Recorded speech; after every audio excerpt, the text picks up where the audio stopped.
बिस्मिल्लाहिर्रहमानिर्रहीम। अस्सलाम वालेकुम स्टूडेंट्स, कैसे हैं आप? खैरियत से हैं? मैं उम्मीद करता हूँ यकीनन आप सब बच्चे अल्लाह ताला के फजल व करम से खैरियत से होंगे।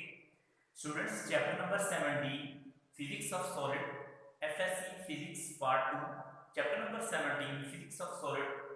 नेक्स्ट इसका जो टॉपिक आज हम डिस्कस करने जा रहे हैं वो है elastic limit and yield point या यील्ड स्ट्रेंथ, इसको हम कहते होते हैं। इलास्टिक लिमिट और यील्ड स्ट्रेंथ के लिए स्टूडेंट्स ये टॉपिक आपको as a short plus long के तौर पे याद करना होगा। Short plus long. हम सबसे पहले इस टॉपिक को समझने के लिए एक डायग्राम हम यहाँ पर ड्रा करते हैं। स्ट्रेन स्ट्रेस के दरमियान एक कर्व हम ड्रा करते हैं। इसको हम elastic limit and yield strength यहाँ से रिप्रेजेंट करने के लिए इस्तेमाल करेंगे। कंसीडर फर्स्ट कर लें एक मेटल वायर है। ये जो रेड कलर की आपको लाइन सी कर्व शो हो रही है, एक मेटल वायर है विच इज एक्सटेंडेड, जिसको एक्सटेंड किया गया है, खींचा गया है बाय अ टेंसाइल स्ट्रेस। एक टेंसाइल स्ट्रेस लगा के, टेंसाइल स्ट्रेस वो स्ट्रेस होती है जिसकी वजह से किसी भी बॉडी के अंदर लेंथ में चेंज है। तो टेंसाइल स्ट्रेस यहाँ पे अप्लाई करते हुए एट स्पेसिफिक डिफॉर्मेशन, एक खास इसमें डिफॉर्मेशन पैदा किया गया है। डिफॉर्मेशन की तब्दीली पैदा की गई है, डिफॉर्मेशन रेट पैदा किया गया है। फोर्स इलोंगेशन ग्राफ, इसमें जो फोर्स इलोंगेशन ग्राफ मतलब इलोंगेशन की कि जब आप जैसे जैसे फोर्स लगाई जाए वैसे वैसे ग्राफ इलोंग बढ़ता जा रहा है, इंक्रीज होता जा रहा है। For a ductile material, ductile material के लिए इज शोन, ये दिखाया हुआ है। डक्टाइल मटेरियल क्या होते हैं ये भी हम डिस्कस करते हैं। मटेरियल दो तरह के होते हैं, कुछ डक्टाइल होते हैं, कुछ ब्रिटल होते हैं। अभी हम सबसे पहले इसको थोड़ा सा एक्सप्लेन करने के लिए इसी कर्व को ही हमने एक्सप्लेन करना है। सबसे पहले अगर आप देख रहे हैं ये ओरिजिन पॉइंट है, यहां से पॉइंट ए तक जैसे जैसे आप स्ट्रेस अप्लाई करते जा रहे हैं वैसे वैसे स्ट्रेन इसके डायरेक्टली प्रोपोर्शनल है। और इस लिमिट को ओ ए जो लिमिट है इसको हम प्रोपोर्शनल लिमिट कहते हैं। प्रोपोर्शनल का मतलब ये हुआ जिस रेट से आप स्ट्रेस बढ़ाई जा रहे हैं उसी रेट से स्ट्रेन चेंज पैदा होता जा रहा है। तो फिर प्रोपोर्शनल लिमिट होती है कि इनिशियली इब्तिदा में स्ट्रेस इंक्रीजेस, जैसे जैसे स्ट्रेस बढ़ती है लीनियरली विद स्ट्रेन, स्ट्रेन के साथ साथ लीनियर इसके बिल्कुल साथ टिल इट यहां तक के ये पहुंच जाती है पॉइंट ए पे। This is known as proportional limit. इस लिमिट को हम प्रोपोर्शनल कहते हैं, वो लिमिट जिसमें स्ट्रेस और स्ट्रेन एक दूसरे के साथ लीनियरली मूव करते हैं या लीनियरली एक दूसरे के साथ रिलेशन रखते हैं। यह एक और डेफिनेशन आप भी कर सकते हैं, दी ग्रेटेस्ट स्ट्रेस, ये वो ग्रेटेस्ट स्ट्रेस होती है, ज्यादा से ज्यादा स्ट्रेस होती है दैट अ बॉडी, एक बॉडी इस पे can endure without losing straight line. Body जो है वो अपनी स्ट्रेट लाइन को लूज किए बगैर ये यहाँ पे एज इट रहती है, कैन एंड्योर भी अपने आप को बरकरार रखती है यहाँ पे। तो proportionality between stress and strain, लेकिन यहाँ पे आपने याद रखना है कि जब वो स्ट्रेट लाइन को लूज नहीं कर रही होती तो उसकी स्ट्रेस और स्ट्रेन में प्रोपोर्शनैलिटी पाई जाती है। ये थी दो डेफिनेशन प्रोपोर्शन लिमिट की, आपको ये कर सकते हैं। और प्रोपोर्शन लिमिट कहाँ से कहाँ तक है, ओ से लेके ए तक है। हुक्स लॉ भी यहाँ पर फिर अप्लाई होता है, हम पढ़ चुके हैं। स्ट्रेस स्ट्रेन के दरमियान जो रेशो होती है कांस्टेंट होती है और ये according to Hooke's law elastic constant कहलाता है। इसको हम मॉडुलस ऑफ इलास्टिसिटी का नाम देते हैं। तो हुक्स लॉ जो है इस कर्व के ऊपर according to this Hooke's law stress directly proportional to strain, और ये एप्लीकेबल है ओनली हुक्स लॉ इस स्ट्रेस स्ट्रेन कर्व में। कहाँ पे एप्लीकेबल है, ओ से लेके ए तक, ओ से ए रीजन तक। एक आता है इलास्टिक लिमिट, ये क्या होती है, कहते हैं बियॉन्ड पॉइंट ए, अगर आप पॉइंट ए से दूर जाते हैं आगे up to B, B point तक stress and strain are not proportional. अब स्ट्रेस और स्ट्रेन प्रोपोर्शनल नहीं है, बल्कि क्या होता है कि ये कर्व जो है विल बी रिट्रेस्ड, हाँ कर्व रिट्रेस्ड हो जाती है, मतलब वापस अपनी असली हालत में ये पहुंच जाती है। And material return to its own length जहाँ ये ए पॉइंट तक था ये रिट्रेस हो सकती है, वापस हासिल कर सकती है अपनी शेप को।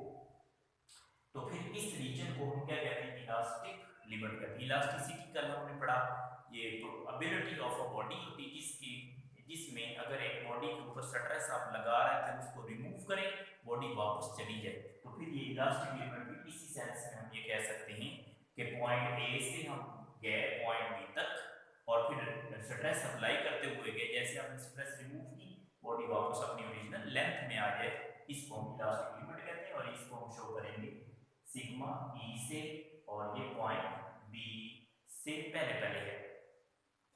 यील्ड पॉइंट क्या होता है, जस्ट बियॉन्ड पॉइंट बी से फौरन जैसे आप आगे जाते हैं और कर्व के ऊपर इंक्रीजिंग स्ट्रेस और स्ट्रेस आप बढ़ाते जा रहे हैं, एक परमानेंट डिफॉर्मेशन अकर हो जाती है, मतलब मुस्तकिल एक तब्दीली पैदा हो जाती है। और दिस पॉइंट जो है इसको हम यील्ड पॉइंट कहते हैं, और ये पॉइंट बी ही यील्ड पॉइंट कहलाएगा, क्योंकि इससे जैसे निकलेंगे फौरन परमानेंट चेंज पैदा हो जाएगी, बॉडी वापस नहीं आ सकती, इसलिए ये यील्ड पॉइंट है। एक होता है प्लास्टिसिटी। इलास्टिसिटी हमने कहा बॉडी वापस आ जाए, प्लास्टिसिटी ये वो पॉइंट होता है या ये वो एबिलिटी एक मटेरियल की जिसकी वजह से बॉडी जो है वो वापस अपनी ओरिजिनल शेप में नहीं आती बल्कि परमानेंट चेंज में चली जाती है। If the stress is increased beyond elastic limit and specimen becomes permanent, specimen कहते हैं वो मॉडल, वो नमूना, वो जो आपने वहाँ पे एक सैंपल रखा हुआ था उसको स्पेसिमेन कहते हैं। Specimen mean material becomes permanent change हो जाता है, it does not return into its original shape, और ये फिर अपने वापस असली शेप में नहीं आ सकता। इस किस्म का जो बिहेवियर है इस कॉल्ड प्लास्टिसिटी, और ये कर्व के ऊपर कहां से कहां तक है, बी से सी तक। सी वहां पर मैंने लिखा है sigma M, M for maximum. तो एक होता है अल्टीमेट टेंसाइल स्ट्रेस, ये क्या होता है, इसको शॉर्ट फॉर्म में यूटीएस कहते हैं, you for अल्टी, T for tensile, S for stress. UTS it is maximum stress, ये वो मैक्सिमम स्ट्रेस होती है student that material can withstand, जिस पे मटेरियल जो है वो साबित कदम रहता है, मतलब टूटता नहीं है, उसके अंदर कोई बहुत ज्यादा ब्रेकडाउन नहीं होता, and can be regarded as nominal strength, लेकिन उसके अंदर जो स्ट्रेंथ होगी वो बराए नाम होगी। नॉमिनल कहते हैं बराए नाम, ना होने के बराबर। बॉडी अपनी शेप कोई ना कोई रखता होता है, मतलब टूट फूट का शिकार नहीं होता अल्टीमेट टेंसाइल स्ट्रेस पे, लेकिन उसमें जो स्ट्रेंथ होती है वो बिल्कुल खत्म हो चुकी होती है, ना होने के बराबर नॉमिनल स्ट्रेंथ होती है। तो इस किस्म की जो ये स्ट्रेस होती है इसको स्टूडेंट्स हम अल्टीमेट टेंसाइल स्ट्रेस का नाम देते हैं। ये कर्व के ऊपर पॉइंट सी शो कर रहा होता है, क्योंकि इस यहाँ तक तो बॉडी परमानेंट चेंज हो जाती है, उसके अंदर यूटीएस स्ट्रेस मैक्सिमम स्ट्रेस होने की वजह से जो स्ट्रेंथ होती है वो बहुत कम रह जाती है, लेकिन जैसे इससे आगे आप निकलेंगे पॉइंट डी पे पहुंचेंगे तो पार्टिकल या जो वो आपके पास मटेरियल होगा, बॉडी होगी, वो क्या हो जाएगी, वो टूट जाती है। उसके लिए हम कहते होते हैं फ्रैक्चर स्ट्रेस। फ्रैक्चर आपने सुना तो बाज का तो कहते हैं कि एक बंदे का एक्सीडेंट हुआ या बंदा गिरा है उसकी हड्डी फ्रैक्चर हो, फ्रैक्चर में टूट जाना।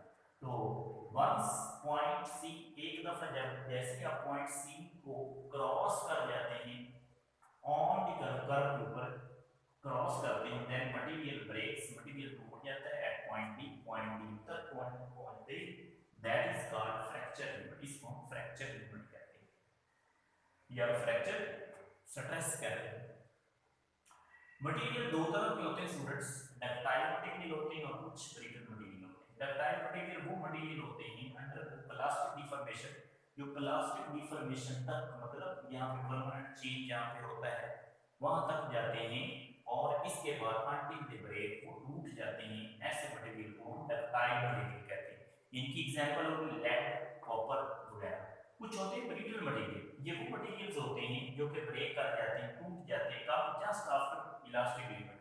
इलास्टिक लिमिट के निकलने के फौरन बाद, मतलब बी पॉइंट जो था ये इलास्टिक लिमिट था, बी पॉइंट से पहले पहले इलास्टिक लिमिट था, बी पॉइंट से जैसे आगे उस दौरान बॉडी जो है वो टूट जाए, तो ऐसे मटेरियल जो है वो ग्लास, हाई कार्बन स्टील वगैरह इनकी एग्जाम्पल है। आप यहाँ मटेरियल भी लिख सकते हैं, आप सब्सटेंसेस भी लिख सकते हैं, नो इशू। नेक्स्ट वन हमारा टॉपिक है very important long question plus short question. Topic है कि स्ट्रेन एनर्जी क्या होता है, इसके रिलेटेड हमारी एक्सरसाइज में भी एक क्वेश्चन है, आप उसको भी डिस्कस करेंगे। सबसे पहले हम डिफाइन कर लेते हैं work done in deforming material is called strain energy. Deforming materials के अंदर स्टूडेंट्स जो वर्क होता है वो स्ट्रेन एनर्जी कहलाता है, और इसका फार्मूला होता है is equal to half E A cross L1 का स्क्वायर ओवर कैपिटल। ये कैसे इसकी डेरिवेशन आती है, इसको जस्ट आप ई का नाम भी दे सकते हैं, इसको आप पोटेंशियल एनर्जी का नाम भी दे सकते हैं, as you wish. It can be calculated, इसको कैलकुलेट कर सकते हैं by area under force extension graph. उस एरिया के जो फोर्स के अंडर हो और फोर्स को आप एक्सटेंशन दे रहे हो, बढ़ा रहे हो, जैसा कि फिगर के अंदर दिखाया हुआ डायग्राम आप बनाएंगे। वो ओरिजिन है और यहाँ से ये फोर्स और इसके साथ del X change in length, ये है जनरल फॉर्म। लेकिन जब आप f से f1 करते हैं तो उस दौरान लेंथ के अंदर जो चेंज आती है वो डेल x से आगे L1 आ जाती है। f2 फोर्स बढ़ाते हैं तो लेंथ जो है वो कितनी बढ़ जाती है, L2। इस तरह क्या हुआ कि आप फोर्स बढ़ाते जा रहे हैं और उस लिहाज से लेंथ जो है वो इंक्रीज करती जा रही है, मतलब स्ट्रेस और स्ट्रेन एक दूसरे के साथ रिलेशन। तो यहाँ से हम वर्क फाइंड आउट करते हैं। जनरली आप अगर देखें इस डायग्राम में तो work is equal to F force, ये वाली जो एरिया शेडेड है, force multiply by displacement L X. अगर आप इसको देखें तो ये एरिया ऑफ राइट ट्रायंगल है, कौन सा, ओ ए बी, ये जो शेडेड मैंने किया हुआ है, ये वर्क असल में क्या कौन किस एरिया के अंदर हो रहा है, ये एरिया कवर्ड है by right triangle O A B.